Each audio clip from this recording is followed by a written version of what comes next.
ઉદાહરણ 6.3 10 સેન્ટીમીટર ત્રિજ્યા 500 આટાઓ અને 2 ઓહ્મ અવરોધ ધરાવતા એક ગોળાકાર ગૂંચળાને ગોળાકાર ગૂંચળું આપ્યું છે એની ત્રિજ્યા r બરાબર લઈએ તો 10 સેન્ટીમીટર તો એનું ક્ષેત્રફળ પાઈ r સ્ક્વેર થાય આટાની સંખ્યા n બરાબર 500 આપેલી છે અને તેનો અવરોધ 2 ઓહ્મ છે એટલે અવરોધ R બરાબર 2 ઓહ્મ લઈશું ગોળાકાર ગૂંચળાને તેનું સમતલ પૃથ્વીના ચુંબકીય ક્ષેત્રના સમક્ષિતિજ ઘટકને લંબ રહે તે રીતે મૂકવામાં આવે છે એટલે પૃથ્વીનું ચુંબકીય ક્ષેત્રનો સમક્ષિતિજ ઘટક આમ હશે તો ગોળાકાર ગૂંચળું આમ મૂકેલું હશે હવે ગોળાકાર ગૂંચળું જો એનું સમતલ ચુંબકીય ક્ષેત્રના સમક્ષિતિજ ઘટકને લંબ રૂપે હોય તો ગોળાકાર ગૂંચળાનો ક્ષેત્રફળનો સદિશ એ ચુંબકીય ક્ષેત્રની દિશામાં હોય બરાબર ને જો આમ થશે ધારો કે આ પૃથ્વીના ચુંબકીય ક્ષેત્રનો સમક્ષિતિજ ઘટક છે અને એમાં ગોળાકાર ગૂંચળું એના સમતલને લંબ મૂકી દીધું છે જો આ રીતે તો એનો ક્ષેત્રફળનો સદિશ તો એ ચુંબકીય ક્ષેત્રના સમક્ષિતિજ ઘટકની દિશામાં જ મળશે તેને 0.25 સેકન્ડમાં સમયગાળો આપ્યો છે ડેલ્ટા ટી 0.25 સેકન્ડ અને આ પરિસ્થિતિમાં ચુંબકીય ક્ષેત્ર અને ક્ષેત્રફળના સદિશ વચ્ચેનો કોણ θ1 કેટલો હશે 0 ડિગ્રી 0 અંશ ઉધ્વ વ્યાસને અનુલક્ષીને 180 અંશ ભ્રમણ કરાવવામાં આવે છે એટલે આને કેવી રીતે ભ્રમણ કરવાનું ઉધ્વ વ્યાસને અનુલક્ષીને ગૂંચળું આમ છે આ ઉધ્વ વ્યાસને અનુલક્ષીને એટલે આમ ભ્રમણ કરાવશે એટલે કેટલું ભ્રમણ થાય θ2 બરાબર 180 અંશ લઈશું 180 અંશના ખૂણે ગૂંચળાને ભ્રમણ આપ્યું 0.25 સેકન્ડમાં આ ગૂંચળામાં પ્રેરિત EMF અને વિદ્યુત પ્રવાહના માનનો અંદાજ લગાવો એટલે પ્રેરિત EMF અને વિદ્યુત પ્રવાહનું માન શોધવાનું છે આ સ્થળે પૃથ્વીના ચુંબકીય ક્ષેત્રનો સમક્ષિતિજ ઘટક 3.0 ગુણ્યા 10 ની માઈનસ 5 ટેસ્લા એટલે ચુંબકીય ક્ષેત્ર B બરાબર પૃથ્વીના ચુંબકીય ક્ષેત્રનો સમક્ષિતિજ ઘટક ગણીશું એ કેટલો આપ્યો છે 10 5 ટેસ્લા બરાબર તો આટલી કિંમતો છે અને તમારે ગૂંચળામાં પ્રેરિત EMF શોધવાનું છે ગૂંચળામાં પ્રેરિત EMF ફેરેડેના પ્રેરણના નિયમ પરથી ફેરેડેના પ્રેરણના નિયમ પરથી કેટલું થશે તો ઋણ નિશાની નથી ગણવી એટલે ખાલી માન જ લેવાનું છે તો n ડેલ્ટા phi b માનાંકમાં લઈ લઈશું છેદમાં ડેલ્ટા t આટલું પ્રેરિત EMF મળશે ડેલ્ટા phi b ગુચરા સાથે સંકળાયેલ ફ્લક્સમાં થતો ફેરફાર એ થાય phi2 phi1. પ્રારંભિક ફ્લક્સ બરાબર phi1 અને phi2 એટલે અંતિમ ફ્લક્સ. તો પ્રારંભિક સ્થિતિમાં ફ્લક્સ phi1 બરાબર ba cos θ1. ક્ષેત્રફળ છે ચુંબકીય ક્ષેત્ર એ પૃથ્વીનું સમક્ષિતિજ ઘટક અને θ1 બરાબર 0 ohms. એટલે તમને મળી જાય ફ્લક્સ phi1. અંતિમ સ્થિતિમાં એટલે 180 અંશનું ભ્રમણ આપ્યા પછી ફ્લક્સ કેટલી સંકળાયેલી હોય તો એ b અને a બદલાતા નથી. થીટા બદલાય છે cos θ2 એટલે θ2 180 અંશ મૂકી દઈશું તો આપણને ફ્લક્સ ડેલ્ટા phi b તો આટાની સંખ્યા છે સમયગાળો છે બરાબર કિંમતો મૂકી દઈશું એટલે આપણને પ્રેરિત EMF મળી જાય. બરાબર સમજાયું? તો પ્રેરિત EMF નું માન મળી ગયું. હવે પ્રેરિત પ્રવાહ તો પ્રેરિત પ્રવાહ માટે તમને ગુચરાનો અવરોધ આપ્યો છે કેપિટલ R. તો ગુચરાનો અવરોધ R હોય તો ગુચરામાં પ્રેરિત પ્રવાહ I બરાબર ઓહમના નિયમ પરથી EMF છેદમાં અવરોધ V બરાબર IR. ઓહમનો નિયમ કયો સૂત્ર વાપર્યું? V બરાબર IR વાળો. તેના ઉપરથી પ્રેરિત પ્રવાહનું માન મળી જશે. બરાબર. ત્યાર પછીનો દાખલો જુઓ. ઉદાહરણ 6.4 રકમ જુઓ. આકૃતિમાં 10 જુદા જુદા આકારના સમતલ ગાળાઓ દર્શાવેલ છે જે લૂપના સમતલને લંબ અને વાચકથી દૂર તરફની દિશામાંના ચુંબકીય ક્ષેત્રમાંથી બહાર તરફ કે અંદર તરફ ગતિ કરે છે. લેન્સના નિયમનો ઉપયોગ કરીને દરેક ગાળામાં પ્રેરિત પ્રવાહની દિશા નિર્ધારિત કરો. ચુંબકીય ક્ષેત્ર ચોકડી નિશાની વડે દર્શાવેલું છે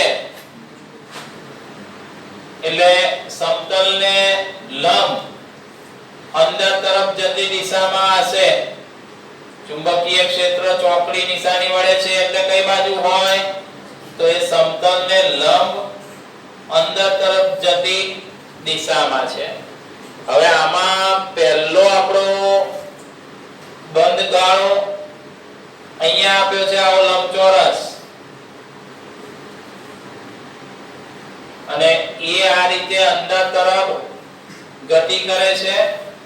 આ A B C અને D બરાબર. તો તમારે આ બંધ ગાળામાં લેન્સના નિયમનો ઉપયોગ કરીને પ્રેરિત વિદ્યુત પ્રવાહની દિશા નિર્ધારિત કરવાની છે. બંધ ગાળા હોય સમતલ તો એમાં વિદ્યુત પ્રવાહની દિશા બે જ હોય. કઈ? સમઘડી દિશામાં હોય અથવા વિષમઘડી દિશામાં. બરાબર. સમઘડી દિશામાં અને વિષમઘડી દિશામાં વિદ્યુત પ્રવાહ વહેતો હોય તો આપણે પેલા સોલેનોઇડ અને કજિયા ચુંબકની સામ્યતા વાળું વિચારો કે સમઘડી દિશામાં પ્રવાહ વહેતો હોય તો એ બાજુનો છેડો S ધ્રુવ તરીકે વર્તે અને વિષમઘડી દિશામાં પ્રવાહ જોવા મળે તો N ધ્રુવ તરીકે વર્તે. બરાબર.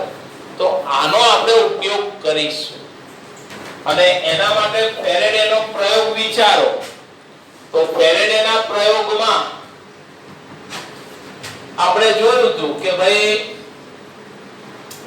આ બંધગાળો છે ગેલ્વેનોમીટર જોડેલો અને આ ચુંબકનો N ધ્રુવ આ બાજુ રાખ્યો છે એટલે ચુંબકીય ક્ષેત્ર રેખાઓ આ ગૂંચળા સાથે સંકળાયેલી હશે અને કઈ દિશામાં હોય તો N ધ્રુવમાંથી ક્ષેત્ર રેખાઓ બહાર તરફની દિશામાં એટલે ગૂંચળું આમ રાખ્યું છે ચુંબકીય ક્ષેત્ર રેખાઓ આ રીતે અંદર જઈ રહી છે બરાબર. અને આપણે જોયું હતું ત્યારે કે ભાઈ જો N ધ્રુવને નજીક લઈ જઈએ છીએ N ધ્રુવને નજીક લઈ જઈએ છીએ N ધ્રુવને નજીક લઈ જાઓ તો શું થાય તો ગૂંચળા સાથે સંકળાયેલ ચુંબકીય ફ્લક્સમાં વધારો થાય. N ધ્રુવને નજીક લઈ જાઓ તો ગૂંચળા સાથે સંકળાયેલ ચુંબકીય ફ્લક્સમાં વધારો થાય અને ત્યારે આપણે એ જોયું હતું કે પ્રવાહ તો પછી કઈ દિશામાં વિષમઘડી દિશામાં પ્રેરિત થતો તો કઈ દિશામાં પ્રવાહ પ્રેરિત થાય વિષમઘડી દિશામાં અને એ છેડો N ધ્રુવ તરીકે વધે બરાબર. તો અહીંયા આપણે આનો ઉપયોગ કરીશું કારણ કે આ પરિસ્થિતિ આના જેવી જ છે. અહીંયા ચુંબકીય ક્ષેત્ર અંદર જાય છે ક્ષેત્ર રેખાઓ અને એમાં બંધગાળો આ રીતે છે. હવે ચુંબકીય ક્ષેત્ર રેખાઓ અંદર જતી હોય અને આમ બંધગાળો હોય તો આપણે સમજી શકાય કે આ બાજુ N ધ્રુવ હોય. કયો ધ્રુવ હોય N ધ્રુવ બરાબર. અને N ધ્રુવ હોય તો આ પ્રમાણેના આપણે વિચારી શકાય કે ભાઈ ચુંબકીય ફ્લક્સમાં વધારો થાય તો વિષમઘડી દિશામાં પ્રવાહ પ્રેરિત થશે બરાબર. તો એના ઉપયોગથી આપણે આ દાખલો સોલ્વ કરવાનો છે આના ઉપયોગથી. હવે તમે વિચારો કે આ ચોરસ લંબચોરસ ગાળો એ ચુંબકીય ક્ષેત્રમાં અંદર આવી રહ્યો છે. ચુંબકીય ક્ષેત્રની બહારથી ચુંબકીય ક્ષેત્રમાં દાખલ થઈ રહ્યો છે એને લંબ રૂપે એટલે એની સાથે સંકળાયેલ ચુંબકીય ફ્લક્સમાં શું થતું હશે વધારો. શું થતું જાય વધારો થતો જાય. અને આપણે અહીંયા નક્કી કરેલું છે કે ચુંબકીય ફ્લક્સમાં વધારો થાય તો પ્રવાહ વિષમઘડી દિશામાં પ્રેરિત થશે. તો પછી આ જે બંધગાળો છે A B C D A તો એમાં પ્રવાહ વિષમઘડી દિશામાં પ્રેરિત થાય કારણ કે એની સાથે સંકળાયેલ ચુંબકીય ફ્લક્સમાં વધારો થઈ રહ્યો છે. વિષમઘડી દિશામાં પ્રેરિત થાય એટલે તો પછી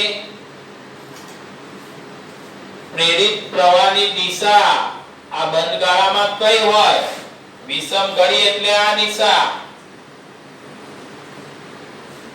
તો આમથી આમ પ્રવાહ પ્રેરિત થશે બરાબર. એટલે શું લખાય B C D A B. તો આ પહેલા બંધગાળામાં B C D A B દિશામાં પ્રવાહ પ્રેરિત થાય બરાબર. ચલો હવે બીજો બંધગાળો લઈએ. તો બીજો બંધગાળો ત્રિકોણ આકારનો છે અને અહીંયા આવેલો છે અને ચુંબકીય ક્ષેત્રમાંથી બહાર જઈ રહ્યો છે અને એને આ રીતે નામ આપ્યું છે, આ ખૂણો A છે, આ B છે અને આ C છે. હવે આ બંધ ગાળો બહાર જઈ રહ્યો છે તો પછી એની સાથે સંકળાયેલ ચુંબકીય ફ્લક્સમાં શું થાય? ઘટાડો થતો હશે. બરાબર. બંધ ગાળા સાથે સંકળાયેલ ચુંબકીય ફ્લક્સમાં ઘટાડો થાય છે. વધારો થાય તો વિષમઘડી દિશામાં હોય પ્રવાહ, તો ઘટાડો થાય તો પ્રેરિત પ્રવાહ કઈ દિશામાં આવે? સમઘડી દિશામાં આવે. સમઘડી દિશામાં એટલે કઈ રીતે જાય? તો પ્રેરિત પ્રવાહ સમઘડી એટલે આ બાજુની દિશા થશે ભાઈ. તો પછી સમઘડી દિશામાં પ્રવાહ પ્રેરિત થાય એટલે આમાં બંધ ગાળો એક બનાવી દો પ્રવાહનો, C B A C. તો C B A C દિશામાં પ્રવાહ પ્રેરિત થાય એટલે પ્રેરિત પ્રવાહ આ દિશામાં વહેશે. બરાબર. સમઘડી દિશામાં. ચલો ત્રીજો બંધ ગાળો લઈએ. ત્રીજો બંધ ગાળો અનિયમિત આકારનો છે અને એ ચુંબકીય ક્ષેત્રમાંથી બહાર જઈ રહ્યો છે. જો આવો બંધ ગાળો છે, ચુંબકીય ક્ષેત્રમાંથી બહાર જાય છે. આ A B C અને D. તો આનું અર્થ લાગુ પડશે. બરાબર. એટલે A B C D A બંધ ગાળો શું કરે છે? ચુંબકીય ક્ષેત્રમાંથી બહાર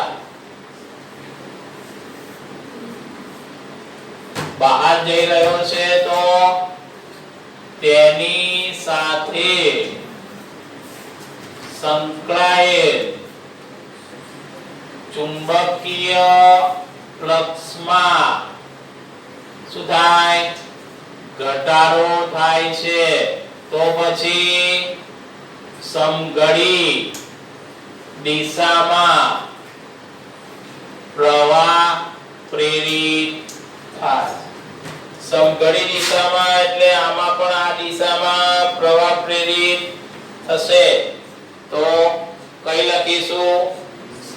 C D A B C દિશામાં પ્રવાહ પ્રેરિત થાય. બરાબર. ચલો ત્યાર પછી ઉદાહરણ 6.5.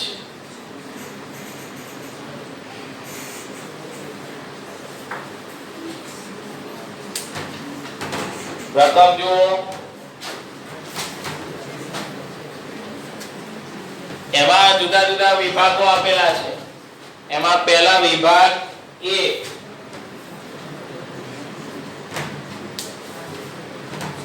જડિત રાખેલ બે કાયમી ચુંબકના ઉત્તર અને દક્ષિણ ધ્રુવો વચ્ચેના ચુંબકીય ક્ષેત્રમાં એક બંધ ગાળાને સ્થિર રાખેલ છે.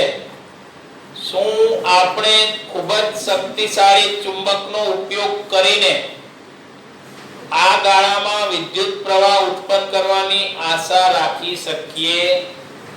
આપણને પ્રશ્ન પૂછ્યો છે કે એક ચુંબક છે, શક્તિશાળી ચુંબક. હવે એના બરાબર વચ્ચે આ રીતે બંધ ગાળો રાખ્યો છે. તો આ બંધ ગાળામાં તમે પ્રવાહ પ્રેરિત કરી શકો ખરા? હા. કે ના? તો બંધ ગાળામાં પ્રવાહ પ્રેરિત કરવા માટે તમારે એની સાથે સંકળાયેલ ચુંબકીય ફ્લક્સમાં ફેરફાર કરવો પડે. નહીં કે તમે મોટું ચુંબકીય ક્ષેત્ર લાગુ પાડો. ચુંબકીય ક્ષેત્ર ગમે તે લાગુ પાડો, મોટું લાગુ પાડો, પણ એમાં ફેરફાર ના થાય તો બંધ ગાળામાં પ્રવાહ પ્રેરિત થાય નહીં. એટલે આમાં બી જવાબ શું આવશે? ના, કે પ્રવાહ પ્રેરિત કરી શકાશે નહીં. ચલો બીજો વિભાગમાં જો બી માં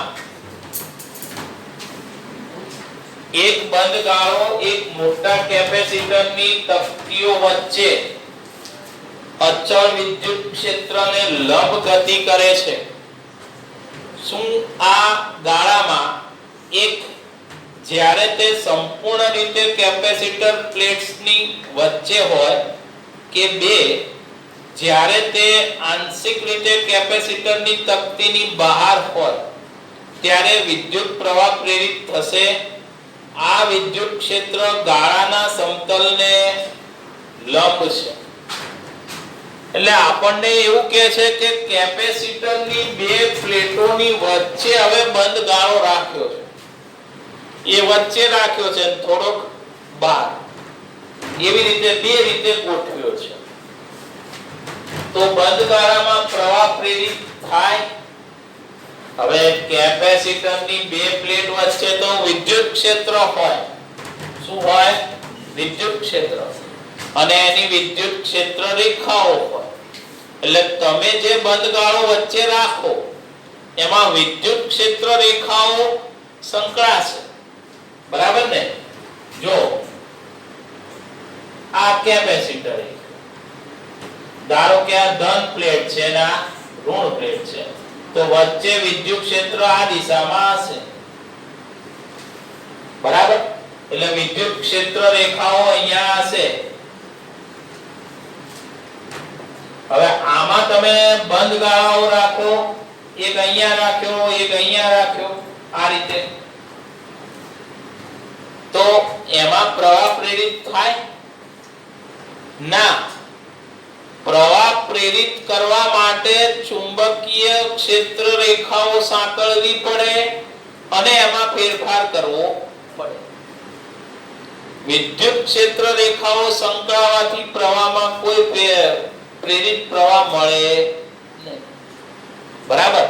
એટલે ગાળામાં પ્રવાહ પ્રેરિત કરવા માટે એની સાથે ચુંબકીય ક્ષેત્ર રેખાઓ સાંકળીને એમાં ફેરફાર કરવો પડે. વિદ્યુત ક્ષેત્ર રેખાઓથી પ્રવાહ પ્રેરિત થાય નહીં. એટલે આમાં પણ જવાબ આવશે ના. બંધ ગાળાઓમાં પ્રવાહ પ્રેરિત થશે નહીં. બરાબર? ચલો ત્રીજો વિભાગ લઈ જોઈએ, સી વિભાગ.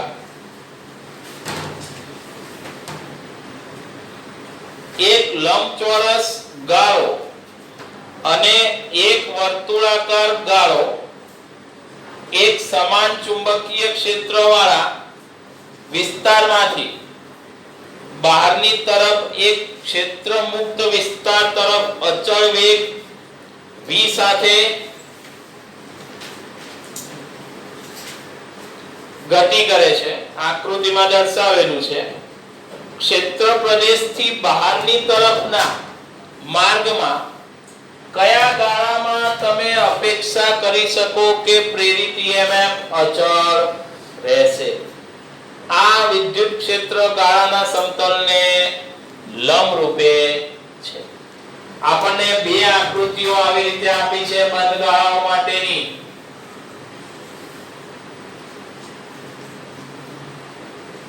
ચુંબકીય ક્ષેત્ર અહીંયા સમતલને લંબ અંદર તરફ જતી દિશામાં છે. એક લંબચોરસ ગાળો આ રીતે આપ્યો છે અને આ રીતે બહાર તરફ ગતિ કરી રહ્યો છે. બરાબર? અને બીજી આકૃતિમાં એક વર્તુળાકાર ગાળો આપ્યો છે. ચુંબકીય ક્ષેત્ર આ રીતે દર્શાવેલું છે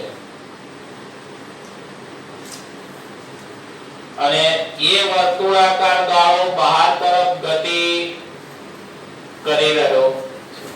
તો આપણને એમ કીધું છે કે આ બંને ગાળામાં પ્રેરિત EMF અચળ રહેશે કે નહીં. ક્ષેત્રમાં જો અચળ વેગથી ગતિ કરશે બંનેનો વેગ અચળ છે તો બંને ગાળાઓ સંપૂર્ણપણે ક્ષેત્રમાં હશે ત્યાં સુધી બંનેમાં પ્રેરિત EMF અચળ મળશે. અચળ દરે પ્રેરિત EMF મળતું રહેશે. પણ જેવો આ ગાળો અહીંયાથી બહાર આવશે ચુંબકીય ક્ષેત્રની, બરાબર, અને એ જ રીતે આ બંધ ગાળો બી અહીંયા ચુંબકીય ક્ષેત્રની બહાર આવશે. તો આ બંધ ગાળો બહાર આવે તો એની સાથે સંકળાયેલા ફ્લક્સના ફેરફારનો સમય દર લંબચોરસ છે. એટલે એક સરખી ફ્લક્સ સંકળાયેલી રહેશે અને એક સરખો એમાં સમય સાથે ફેરફાર થઈ રાખશે. એટલે આ લંબચોરસ ગાળા માટે બહાર આયા પછી બી બહાર આવતો જાય તેમ dϕ/dt કેવું રહેવાનું? અચળ રહેવાનું, બરાબર. પણ આ વર્તુળાકાર છે. આમાં બહાર આયા પછી અડધો થોડો ધીમે ધીમે બહાર આવશે ત્યાર પછી એના ક્ષેત્રફળના લીધે dϕ/dt અચળ રહે નહીં. આ લંબચોરસનો આકાર છે એટલે એની સાથે સંકળાયેલ ચુંબકીય ફ્લક્સના ફેરફારનો દર એક સરખો જ રહેશે ધીમે ધીમે જેમ બહાર આવતો જાય એમ. જ્યારે અહીંયા વર્તુળાકાર છે, વર્તુળાકારમાં શું થાય કે જો આટલો છેડો બહાર આવે તો એની સાથે સંકળાયેલ ફ્લક્સ ઓછી હોય, ઓછો ફેરફાર થાય. પછી આ વચ્ચેનો ભાગ બહાર જાય એટલે વધારે ફ્લક્સમાં ફેરફાર થાય. પાછો આ છેડેનો ભાગ આવે એટલે એમાં સમય સાથે ફ્લક્સમાં થતો ફેરફાર ઓછો. તો આમાં ફ્લક્સમાં સમય સાથેનો ફેરફાર અચળ રહેશે નહીં. જ્યારે અહીંયા એક સરખો ફેરફાર થઈ રાખશે. પરિણામે આ જે ઉપરનો લંબચોરસ બંધ ગાળો છે એમાં પ્રેરિત EMF કેવો રહેશે? અચળ. જ્યારે અહીંયા પ્રેરિત EMF અચળ રહેશે નહીં કેમ કે એનો આકાર વર્તુળાકાર છે. એટલે આમાં પ્રેરિત EMF અચળ રહેવાનો નથી. ચલો એના પછી ડી વિભાગમાં જો આકૃતિ દ્વારા વર્ણવેલ પરિસ્થિતિમાં કેપેસિટરના ધ્રુવત્વ એટલે ધન કે ઋણ નું અનુમાન કરો. એક કેપેસિટર મૂક્યું છે. આ રીતે બે ચુંબકોની વચ્ચે આ બાજુ N ધ્રુવ છે, આ બાજુ S ધ્રુવ છે એટલે ચુંબકીય ક્ષેત્ર આમથી આમ જતું હશે આ દિશામાં. અને અહીંયા આ રીતે કેપેસિટર મૂકેલું છે. A plate, B plate. તો એવું કહે છે કે કેપેસિટરની A અને B પ્લેટનું અનુમાન કરો. એટલે A પ્લેટ ધન હશે કે ઋણ, B પ્લેટ ધન હશે કે ઋણ. એક પ્લેટ ખબર પડી જાય એટલે બીજી તો ઓટોમેટિક એની સાપેક્ષે ઋણ જ હોય. એક ધન હોય તો બીજી એની સાપેક્ષે ઋણ, બરાબર. તો કેવી રીતે ખબર પડે? ચુંબકીય ક્ષેત્ર ઉપરથી ખબર પડશે. ચુંબકીય ક્ષેત્ર આ દિશામાં છે એટલે કેપેસિટરમાં પ્રવાહ આ બંધ ગાળામાં આ રીતે હોય, આમથી આમ બહાર આવીને આમ જતો હોય એટલે પ્રવાહની દિશા કઈ થાય? એથી બે જારુથી કપાય. તો જો અહીંયા ચુંબકીય ક્ષેત્ર આ દિશામાં છે અને કેપેસિટર અહીંયા જોડેલું છે એટલે કેપેસિટરમાં જો પ્રવાહ પ્રેરિત થાય તો એ પ્રેરિત પ્રવાહ આ દિશામાં આવે, આમથી આમ આવતો હોય A થી B તરફ. એટલે પ્રવાહની દિશા કઈ થાય? A થી B. પ્રવાહ કઈ દિશામાં હોય? હંમેશા વધારે પ્લસ હોય ત્યાંથી માઈનસ બાજુ અથવા ઓછા પ્લસ બાજુ. તો આનો અર્થ એ થાય કે A પ્લેટ B ની સાપેક્ષે કેવી હશે? ધન હોય છે. A પ્લેટ B ના સંદર્ભમાં કેવી હશે? પ્લસ હશે. જો માઈનસ હોય B પ્લેટ તો કોઈ પ્રશ્ન નથી, નહીં તો પ્લસ બી હોઈ શકે, પણ એના કરતા વધારે ધન આ હશે A પ્લેટ. બરાબર સમજાયું?